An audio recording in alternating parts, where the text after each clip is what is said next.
So, another toolkit for the apprentice. We give him a little bit set, all the bits and bobs. That should suit him, cover all his needs. Little magnetic screwdriver, all the interchangeable bits. There you go, look, one. Doof! Magnetic. Shake, shake, shake. Magnetic. They're rather handy, to be fair, them type of screwdrivers. And then, what we got? So all the mini screwdrivers, what, 3, 4, 5, 6, 7.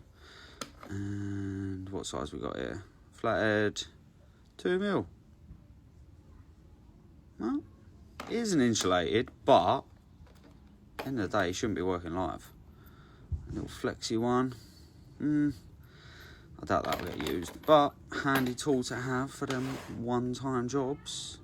Got 2 stubbies, 3, 4, 5, 6, 7, 8, 9, whatever. There you go, look. Flathead, 8mm size head, and a magnetizer.